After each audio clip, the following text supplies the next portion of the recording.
Halo pemirsa Velox TV Channel, kita bertemu lagi dalam Bincang Velog bersama saya Iman Saadia. Kali ini kita akan mengusung tema apresiasi prestasi pemerintah dalam program vaksinasi nasional. Kali ini saya ditemani oleh narasumber yang cukup ekspert, ya luar biasa, Dr. Jares Clinton. Beliau adalah praktisi kesehatan penanganan COVID-19. Program ini sudah melalui protokol kesehatan, jadi kita boleh buka maskernya, Dok. Boleh. Ya. Siap.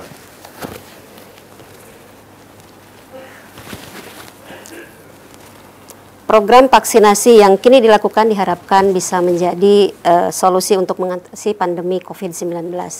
Berdasarkan hasil laporan dari Satgas Penanganan COVID-19 bahwa jumlah penerima dosis kedua vaksin COVID-19 ini di Indonesia sudah mencapai 1.130.524 penduduk. Angka ini setara dengan 2,8%. Nah, kita patut acungi jempol untuk pemerintah karena Indonesia menduduki pada posisi kedua setelah Singapura.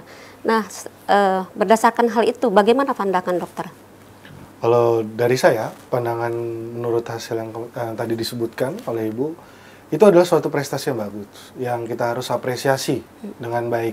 Karena di samping itu, ya, di saat kita vaksinasi yang banyak sekali hambatan yang terjadi di Indonesia, yang sekali sekarang dapat data Indonesia peringkat kedua, ya, dari data di bawah Singapura ya, tadi kalau nggak salah, itu adalah bentuk suatu kesuksesan dalam rangka vaksinasi ini untuk mengkontrol wabah pandemi ini. Ya, mengkontrol dalam arti kita nantinya dapat menekan angka positif COVID setiap harinya, ya, ataupun menekan angka kematian yang diakibatkan COVID-19 yang kita tahu sebelum program vaksinasi ini berlangsung, ya, angka yang tadi saya sebutkan itu sangat tinggi. Bahkan untuk positif sendiri kita tahu setiap harinya, bahkan kita sering mendengar ada suatu rekor, ya, untuk orang yang terpapar dari virus COVID-19 ini. Tapi proyeksi pemerintah itu mencapai target angka di 40.349.051 warga. Nah, bagaimana cara menangani ini? Cara menanganinya sih di sini harus banyak ya. Dalam halnya untuk vaksinasi, yang terlebih penting adalah kalau dari saya itu adalah pemahaman, pengetahuan, ya, dari masyarakat, ya. Ini adalah tugas kita bersama, bukan hanya nakes, bukan hanya pelaku, ya, vaksinator, ya, tapi keseluruhan masyarakat, keseluruhan stakeholder dari masyarakat, dari pemerintah daerah-daerah setempat ataupun dari pemerintah pusat. Di saat situ ada suatu berkesinambungan, ada kerjasama yang baik, saya rasa target berapapun itu kita bisa raih, ya. Jadi tetap harus optimis, ya. Betul. Seperti itu. Sebagaimana kita ketahui, Dok, bahwa jenis-jenis vaksin itu kan banyak, ya.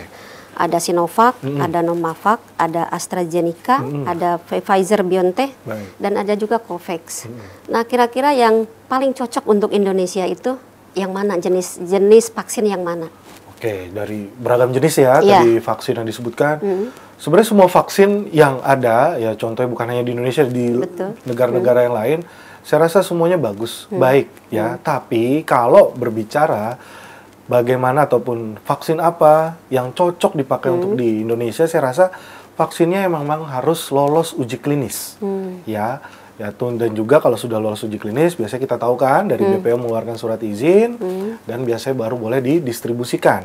Nah, dari uji klinis vaksin ini memang sangat banyak stepnya, bertahapnya. Tapi yang paling penting, ya, vaksin yang aman digunakan di Indonesia, saya rasa yang memang sudah lolos uji klinis ketiga, ya, yaitu untuk efektivitas dan keamanan vaksinnya kan yang kemarin baru dipublikasikan adalah Sinovac.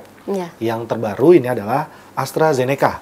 Ya, yang kita tinggal menunggu, ya, tinggal didistribusikannya untuk penyuntikan vaksinnya. Nah, untuk yang 1 juta lebih itu kemarin-kemarin menggunakan jenis vaksin apa itu, Dok? Yang 1 juta kemarin, itu kan kemarin yang sudah dilakukan, ya, itu kan kebanyakan menggunakan vaksin Sinovac, ya. Yang sejauh ini memang vaksin digunakan di Indonesia ini, ya, yang Sinovac, entah itu nanti ke depannya akan AstraZeneca, itu kan penyuntikan tetap sama, 2 kali, ya, dosisnya pun sama, ya, 0,5 mili. Tapi memang kalau nggak salah emang ada jarak beda. Kalau Sinovac, ya, biasanya jeda 14 hari. Ya. Kalau untuk AstraZeneca, kalau nggak salah itu bisa dari vaksin lebihnya. ke-1 sampai ke vaksin kedua ya jaraknya. Iya, sampai lengkapnya seperti Jadi itu. setiap orang itu harus menerima vaksin itu 2 kali ya dok ya? Iya, betul. Ya. 2 kali. Jadi kalau untuk ditanya ya, mungkin kita sharing sedikit. Ya. Kalau untuk ditanya, ini kebetulan saya juga sering terjun di masyarakat. Betul, Ya, betul. saya juga bagian dari tim sosialisasi di lapangan untuk vaksinasi ini. Betul. Jadi banyak sekali masyarakat yang bertanya, sebenarnya untuk apa disuntik vaksin 2 kali? Ya. Apa fungsi dari suntikan pertama? Apa fungsi dari suntikan kedua? Jadi kalau untuk suntikan pertama itu berfungsi untuk membuat respon imun di dalam tubuh kita. Jadi ketika vaksin ini disuntikan, ya, si tubuh kita ini akan merespon, ya, untuk biasanya kan membentuk suatu yang namanya antibodi. Oh, iya, iya. Nah, antibodi tapi memang belum optimal dari suntikan pertama. Setelah jeda suntikan pertama ke suntikan kedua, yang biasa kita tahu 14 hari, 14 hari. ya, barulah suntikan kedua ini fungsinya adalah membentuk yang namanya booster, pelengkap. Nah, namanya nanti kita setelah terbentuk tadi, ya, antibodi yang di awal, suntikan pertama, disuntikan kedua itu untuk melengkapi antibodi yang lebih optimal. Nah, berbicara antibodi yang optimal, setelah kita selesai disuntik vaksin yang pertama, suntikan vaksin yang kedua, antibodi yang optimal akan terbentuk di hari ke-28. Ya, jadi suntikan pertama dan kedua 14 hari. Dari suntikan kedua selesai, antibodi yang optimal di dalam tubuh kita rata-rata akan terbentuk di hari ke-28. Jadi sebenarnya pesan saya sih, masyarakat harus paham ini, ya, betul. supaya tidak terjadi miskomunikasi. Ya, jangan nanti seperti ada kasus kita sebelumnya kita pernah dengar bersama, ya. Ada kasus kok setelah disuntik vaksin pertama, dok, kok ada yang positif. Wah, kok ada yang setelah selesai vaksin kedua justru ada yang positif. Jadi gini, ya, faktornya itu memang banyak. Jadi ada orang yang positif setelah disuntik vaksin. Itu bisa terjadi karena sebelumnya dia sudah pernah sudah terpapar virus COVID-19 ini. Ya, kan kita tahu dulu masa inkubasi virus ini, ya, udah tahu bersama terjadi di hari ke-5 atau ke-6 atau bisa lebih. Nah, mungkin di hari, ya, suntik vaksin ini, mungkin kemarin atau lusa yang kemarinnya itu, ya, si orang ini sudah terpapar COVID. Nah, setelah divaksin baru 1-2 hari timbullah gejala. Berarti kalau yang sebelumnya tidak terpapar, ada kemungkinan tidak ada terjadi apa-apa ya? Tidak Ya. ada gejala apapun gitu. Apanya? Setelah vaksin. Setelah vaksin sebenarnya kalau memang dia tidak terpapar COVID sama sekali, saya rasa tidak ada masalah, kecuali sebelumnya sudah pernah terpapar virus COVID, entah itu kemarinnya, terus tiba-tiba dia terjatuh, dia terpapar, itu bisa terjadi. Atau mungkin, ya, ada faktor selanjutnya.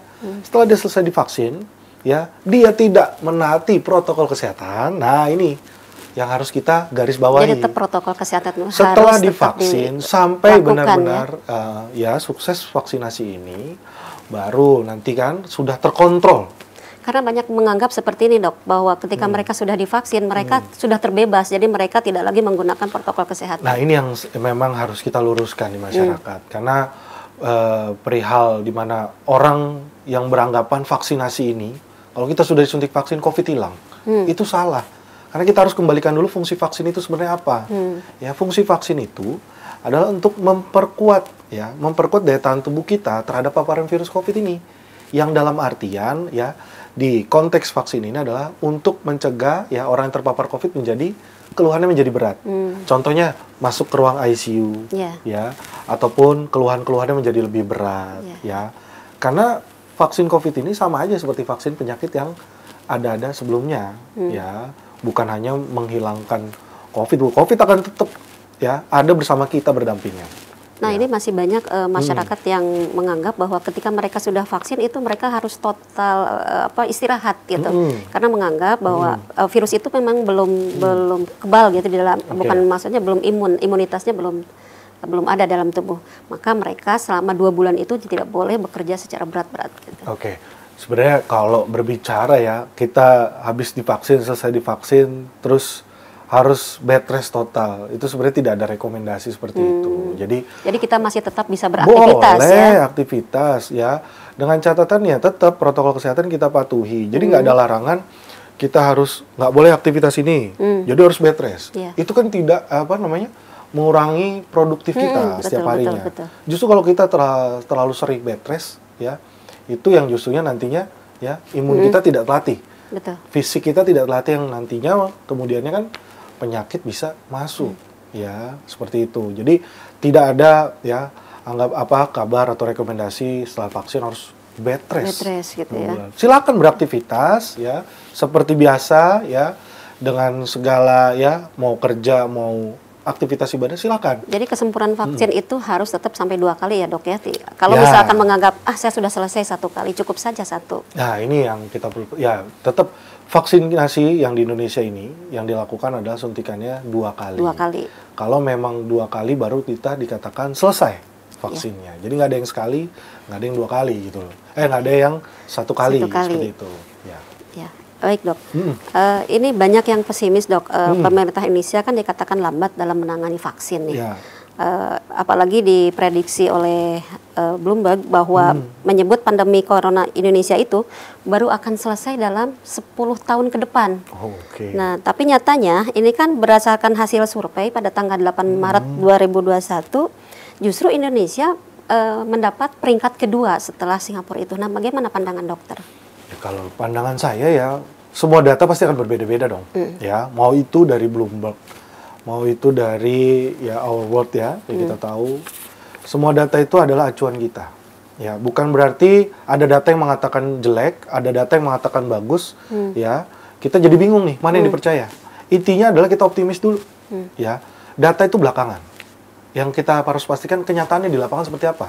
Target pemerintah sampai selesai vaksin ini berapa tahun?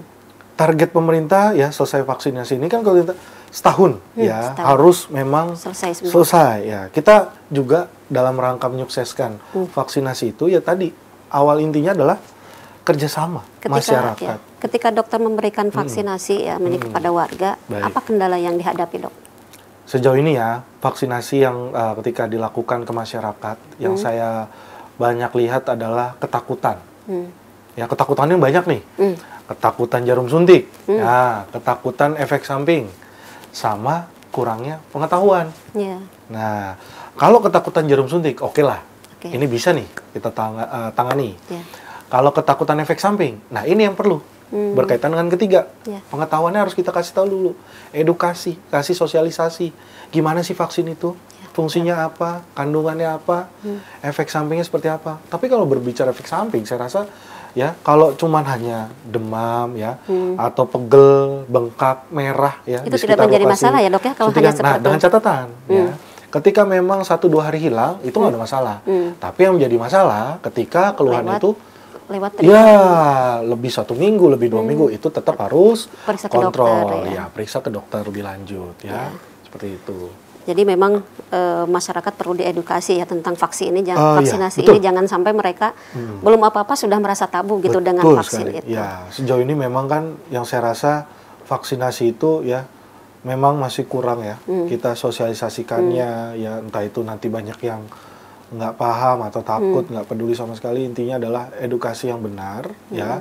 Selaku contohnya ya tenaga-tenaga kesehatan di lapangan ataupun kita masyarakat yang sudah selesai divaksin itu harus kerjasama ya menceritakan, mengedukasi orang-orang yang belum divaksin supaya mereka mau divaksin dan mereka ya paham tentang vaksin dan tidak ada lagi perdebatan lagi di masyarakat. Nah ini di mana masyarakat mendapatkan informasi tentang vaksin dan mereka akan mendapatkan vaksin itu di mana gitu. Banyak orang yang belum tahu tentang hal ini. Oh ya itu penting sekali. Jadi untuk mendapatkan informasi seputar vaksin, sebenarnya kan banyak ya intinya contohnya di balai-balai pengobatan, ya minimal dari fase 1, puskesmas, atau rumah sakit, atau dari tenaga-tenaga kesehatan, yang contohnya ada di lingkungan sekitar mereka. Nah kalau untuk mendapatkan jadwal vaksinnya kan sudah pasti biasanya awal 8 melalui dari puskesmas. Oh, puskesmas. Nah itu sesuai biasanya dengan alamat tempat tinggal si orang atau pasien yang mau disuntik vaksinnya seperti itu. Oke. Apa pesan dokter untuk masyarakat Indonesia agar masyarakat tidak ragu lagi untuk divaksin? Oke. Jadi pesan saya sih ya nggak terlalu banyak, nggak muluk-muluk ya. Kalau pesan saya untuk masyarakat Indonesia, kita sukseskan program vaksinasi ini ya. Kita optimis ya. Kalaupun nantinya masyarakat masih bingung atau belum jelas, silakan cari tahu informasinya. Ya. Ya. Terima kasih dok atas paparannya, ya, atas edukasinya. Mudah-mudahan masyarakat bisa melihat tentang hal ini. Ya, sama-sama. Dan pemirsa, masyarakat atau kita sendiri tidak boleh tabu tentang hal vaksin ini, karena justru vaksin ini akan membantu kita mencegah dari menyebarnya wabah COVID-19 ini. Baik, terima kasih dokter. Ya, sama-sama. Ya. Kita mudah-mudahan kita bisa bincang kembali di bincang velog berikutnya, dan terima kasih. Wassalam.